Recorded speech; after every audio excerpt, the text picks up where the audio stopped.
On-Tap Plumbing and Gas covers all Perth areas from Mandurah to Two Rocks and has a team of plumbing, drainage and hot water experts. They have an amazing reputation for their excellent service and quality workmanship on time, every time, and it is easy to see why they are a favourite to many Perth property managers. Whether you just need some friendly advice or an obligation-free quote, look no further than On-Tap Plumbing and Gas. Welcome to the PM Collective, a dynamic hub designed to empower business owners, property managers, and BDMs to excel in their careers. Through access to intimate conversations, cutting-edge video training, mental health support, and unparalleled motivation, our community is the ultimate destination for individuals seeking to elevate their professional lives to new heights. So sit back, relax, and enjoy our next conversation on our weekly podcast, The Art of Property Management. So today's podcast, we have the lovely Sophie Anapliotis joining us. I hope I pronounced that right, Soph. Perfect. Excellent. And Soph is the Director of Real Estate Geelong, or on her social media, she's also known as Geelong Property Management. So thank you for joining me. Thanks, Ash.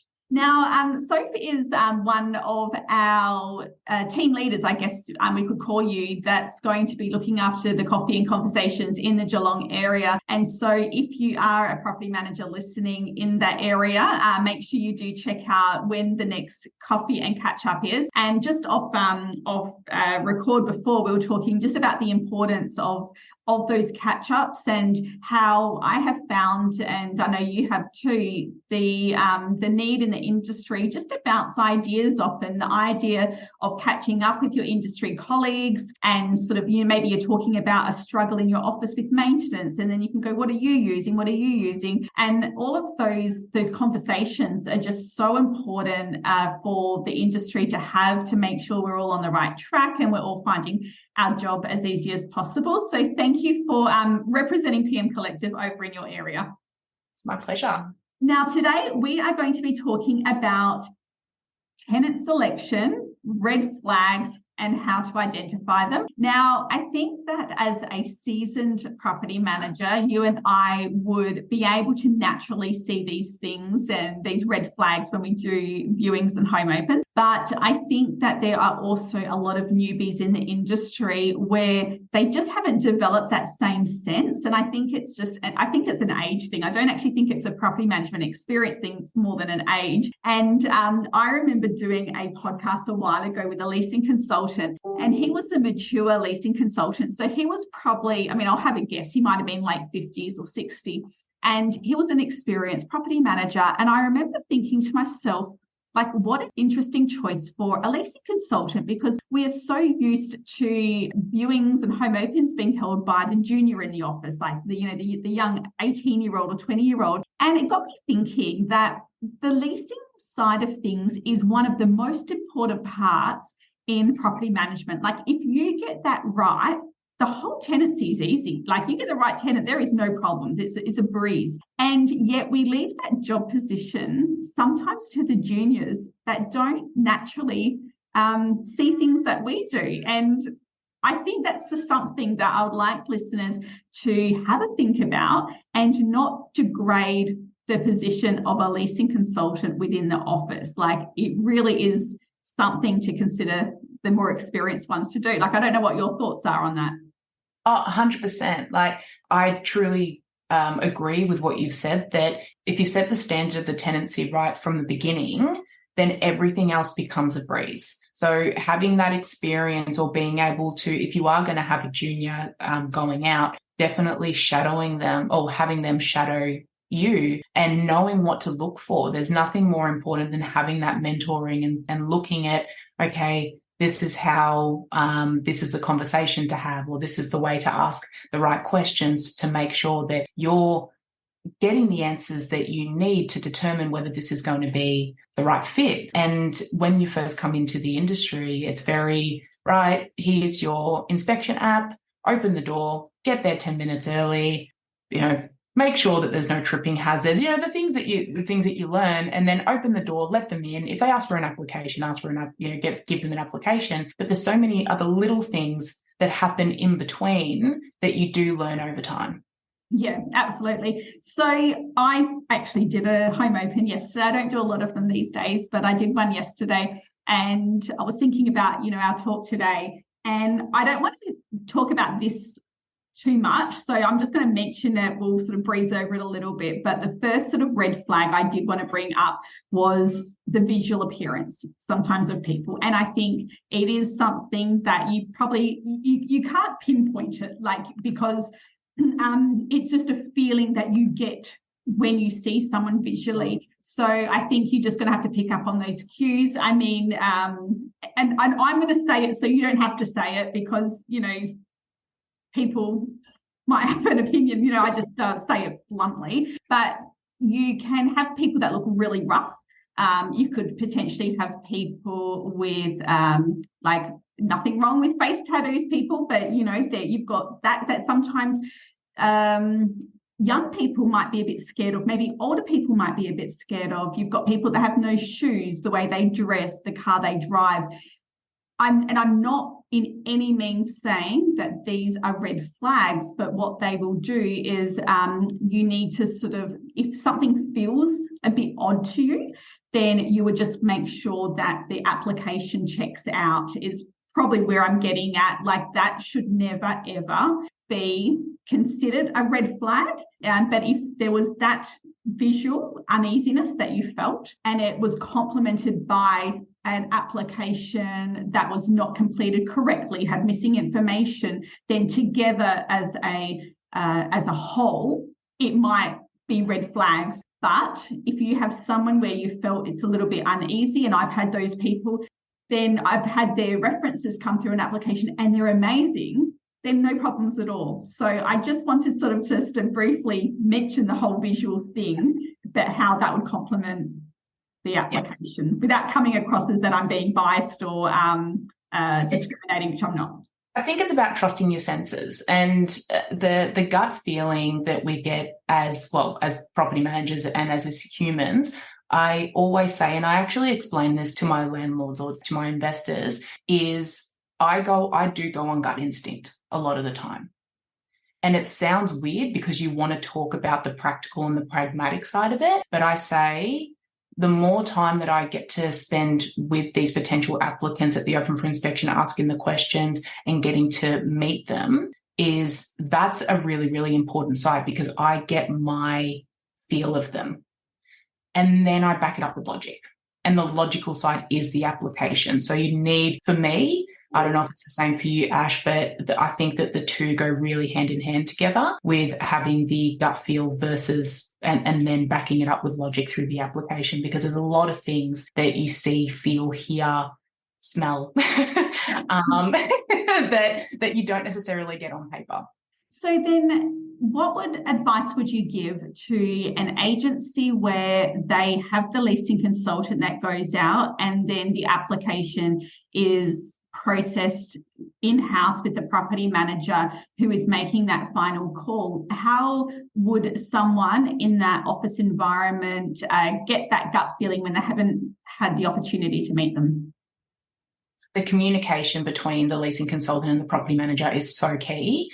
There is a section on majority of the inspection apps where you can put private notes, and having the information that comes through, and that, the feeling that you do get, or if there is a little bit of a red flag, it should be brought up from the beginning and say, hey, look, they presented really well, but there was just something a bit off, or they were rude at the inspection, or they were asking things that I feel like maybe they're going to be a little bit high maintenance, and the property's a little bit older. There is some stuff going on. So maybe we need to look into a little bit further about how they deal with things with maintenance and things like that, to make sure that we are setting the tenancy up right, and that the landlord's not going to be in for a rude shock when they ask for a full kitchen or bathroom upgrade because it's not to their standard. Just those little things like that part is really, really important, I believe, for the property manager to know. So then when they're doing the processing of the references, if it's the PM or if it is the leasing consultant, there can be more questions that are asked that will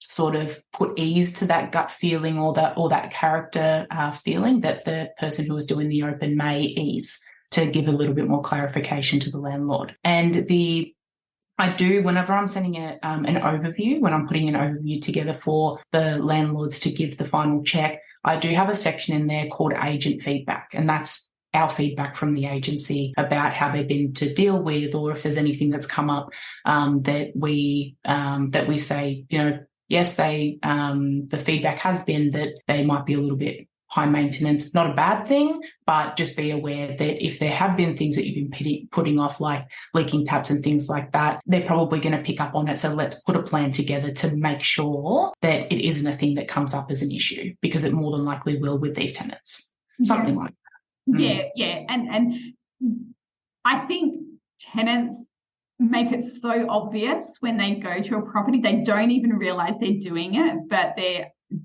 listening for those warning signs of them having a whinge about anything in the property. I mean, I know that our office, we've been known to say to people that have looked at an old house before and have whinged a bit, to say, listen, please have a think about if this house is right for you, because it is an old house. The owner is planning on demolishing it in 3 to 5 years' time, and there are going to be little things that might bother you that the owner's not prepared to fix. And so you set that from the start, and it saves a lot of problems. And it's also being very honest with the tenants as well, with what to expect. I think that when I've not done a viewing and I've received an application, I had one the other day, I actually called up the tenant, and all I did was call the tenant up to say, hey, just letting you know that your application's been put through to the owner, and we think we'll have an answer by the end of the day. And just even listening to them, hearing them, it gave me a little bit of peace of mind knowing that they were okay just by talking to them as well. So that might be something else that people want to do if they haven't had the opportunity to talk. And I don't think this is a warning sign.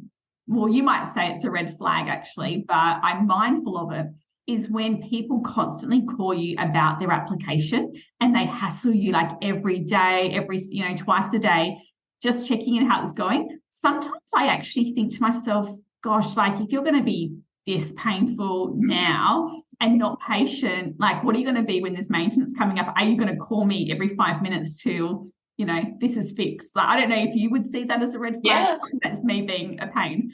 No, not at all. Not being a pain at all. Well, the other red flag is references not getting back, or them not providing the right documentation, or taking ages to bring in the documentation. If we have to follow them up for longer than 24 hours, we just say, look, you're obviously not that keen on the property, or you don't take accountability for it. It shows a level of accountability and working together. So that's also another little thing that I pick up on.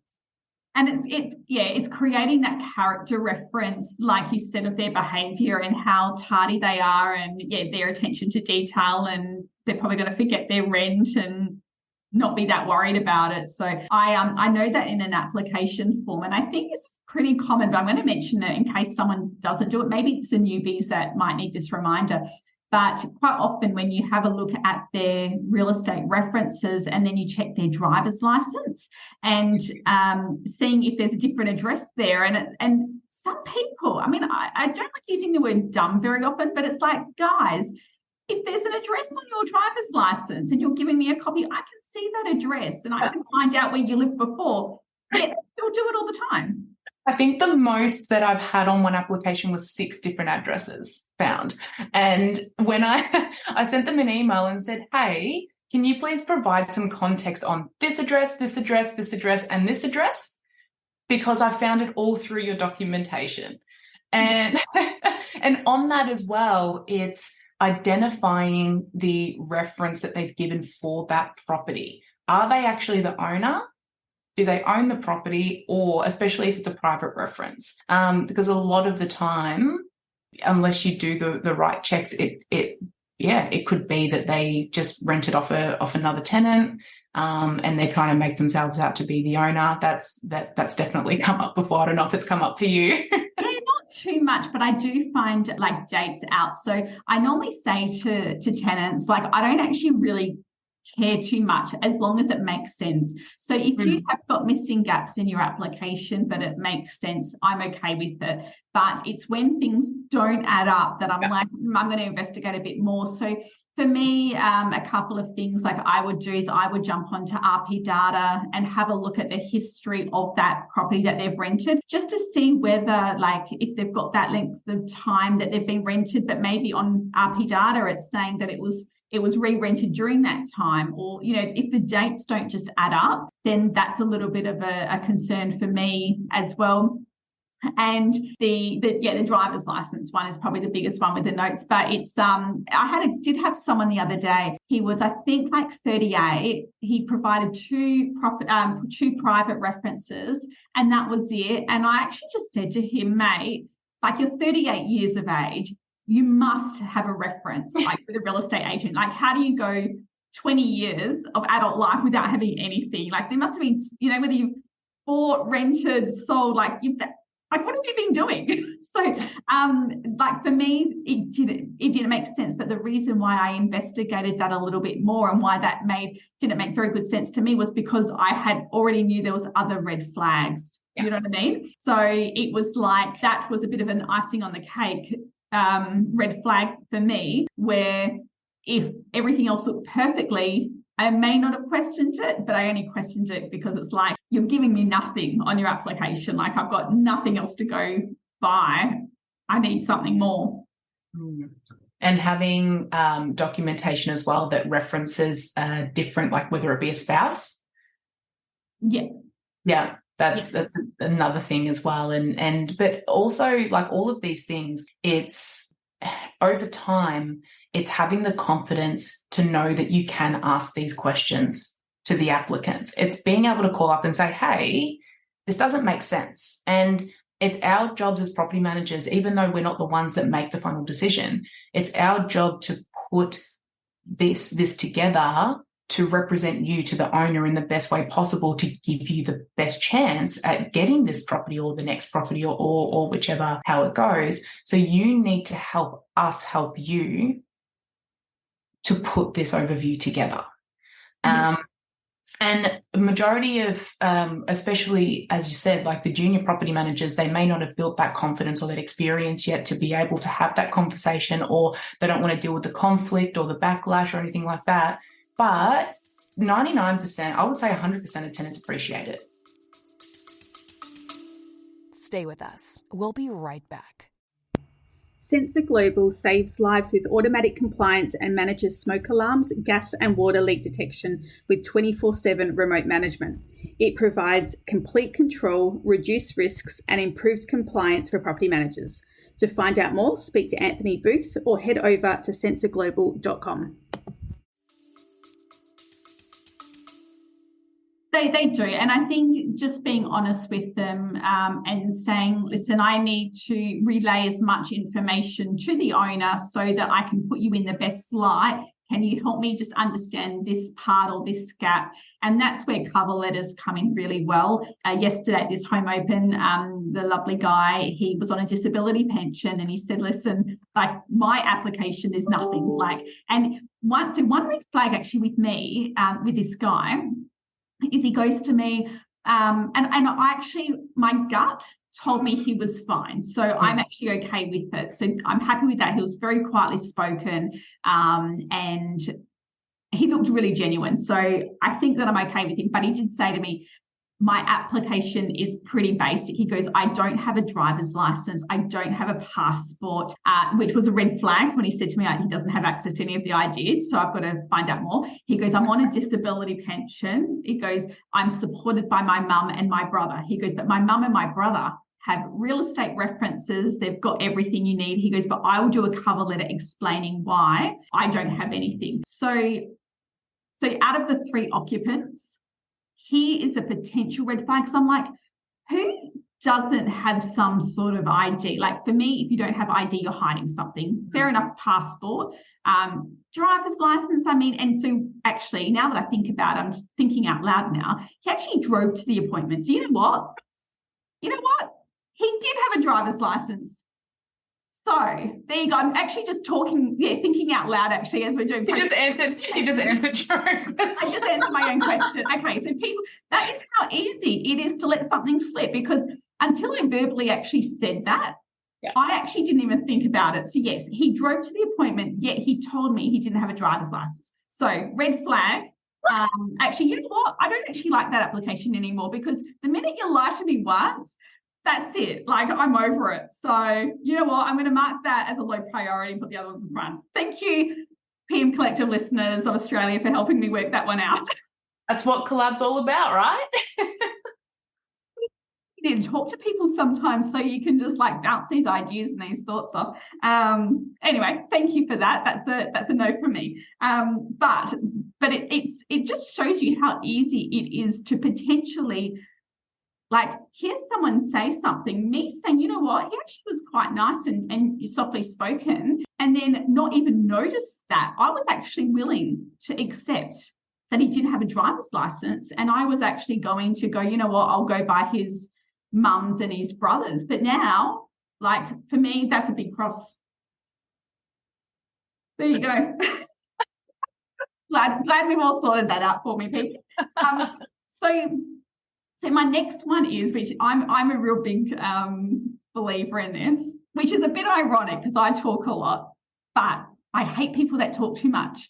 And I feel like when they talk too much, they're hiding something. So at a viewing, if someone hangs back and wants to tell you their life story and wants to tell you how much they love the gardening, like, that for me bothers me. Am I just being a pain, or is that something that other people have those thoughts on too? I'm sure that a lot of us do.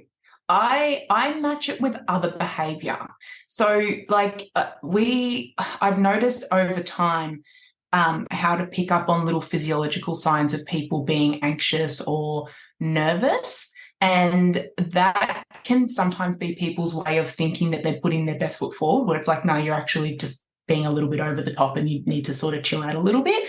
And I find that having that one-to-one conversation with them, they can start off with, you know, yes, the gardens and all that sort of thing. But it's just sort of, I don't know sort of where I'm going with this, but if I'm picking up other signs that they are rambling because they feel like they're just trying to fill in the noise or trying to put their best impression forward, I just say, look, I'm here to answer any questions and I'd love to talk to you about this further. But, you know, like, and I just call it out, you know, how long have you been in the market for?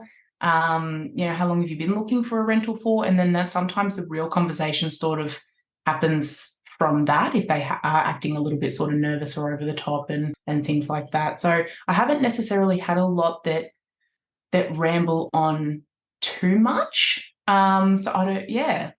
I think that's interesting. So yeah, I find the rambling where they tell you their whole life story and why their daughter had to move back in, and then the you know, their son did, but then he works on the mine, and that's why we've got that many cars, and they just go on and on and on. But it's, I guess the rambling is more like them justifying, this is why I've got pets. Like, I do remember actually one lady goes, oh, now we've got like 4 dogs and 2 cats and 6 birds because my daughter moved in and then my son's moved in for a bit, he's separated from his wife.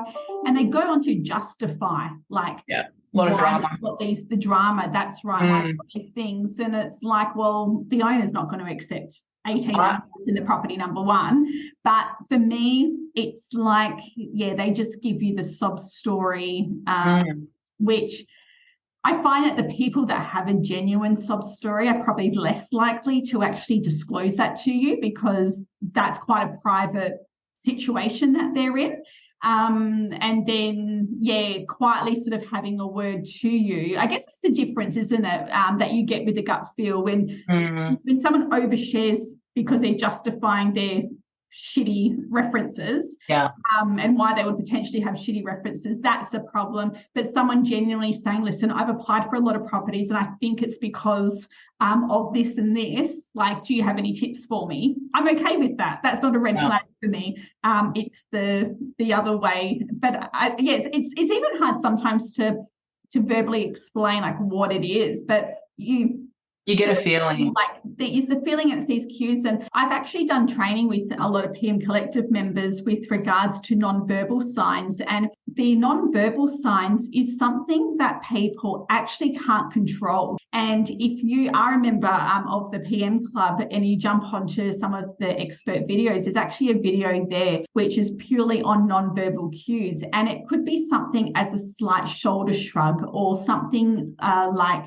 blinking too many times, or what else? Just different types of body language. And like I said, they're uncontrollable. Like, it's not possible. They're so micro that you can't physically do it if you tried. And some people with experience, when you get that feeling and you just like, oh, it's just a feeling I got, it's actually probably you picking up on these non-verbal cues. But you can also be trained to learn them as well. And so for someone that's newer in the industry, this would be a really good topic to look at and to get some training on to help develop that natural sense. Well, going back to the rambling, I'll touch on it just a little bit. A lot of the rambling that I've had more experience in has been them sort of rambling or expressing how they've been hard done by a last owner or a last agent. That has probably been more of the red flag that I've picked up on. And it's the houses, they never do maintenance, and I'm just so unhappy there, and every time I ask for something they never get back to me, and I'm just so so sick of it, and I do everything. I pay my rent, I clean, I do everything that I'm meant to do, and I'm still being treated like a second class citizen. It's that sort of thing has come up more. Well, I'm going to say, more often than not in those particular situations, if they have that sort of mindset of glass half empty, or being a little bit of that in that victim mentality. Yeah, absolutely. It's no different than being interviewed for a job and then talking badly about your past boss. You do not do that in an interview process. Okay, so I'm just going to summarize them all for people. So we've got the red flags with tenant selection, how to identify them. We have got checking the addresses on all the documents, driver's license, bank statements, bills, and make sure those addresses are also listed as references on the application form. And if they aren't, jump onto RP data, check some history, and have that communication with the tenant and ask them to fill it in for you if you see those gaps. So that's the first tip. Number 2, visually, you'll get your gut feel. And if you don't have the ability to see them visually, then speaking on the phone or trusting your leasing consultant to help identify if there was any thing that you should know about from a gut instinct. Missing gaps in applications. If you're doing an application and just something seems odd, investigate it and ask those questions, like I said, to the tenant as well.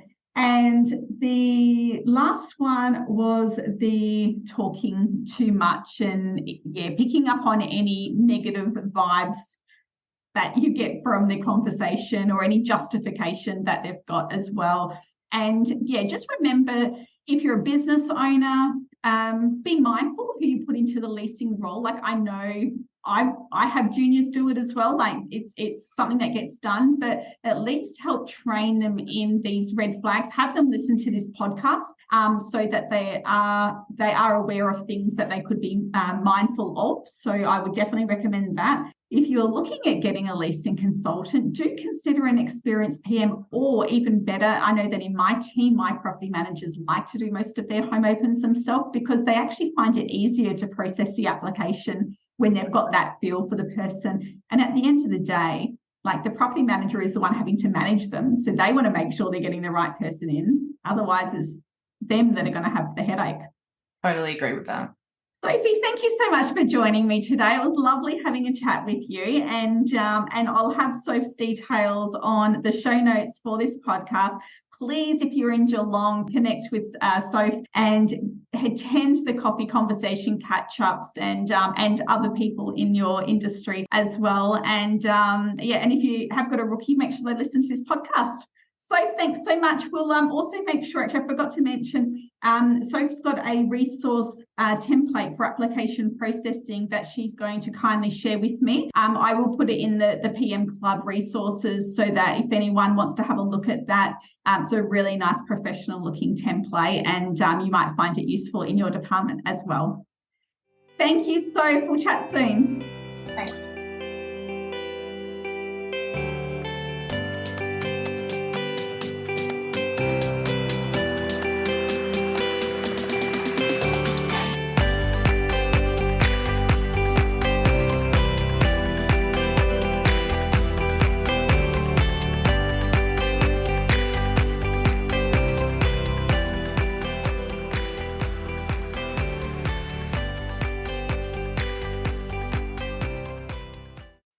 The Associates Co provide reliable, fully trained professionals to assist you with running and scaling your property management department, providing high-quality, pre-trained virtual assistants ready to hit the ground running and revolutionise the way you run your portfolio, ensuring your time is spent doing the high-value tasks inside your rent roll that really matter.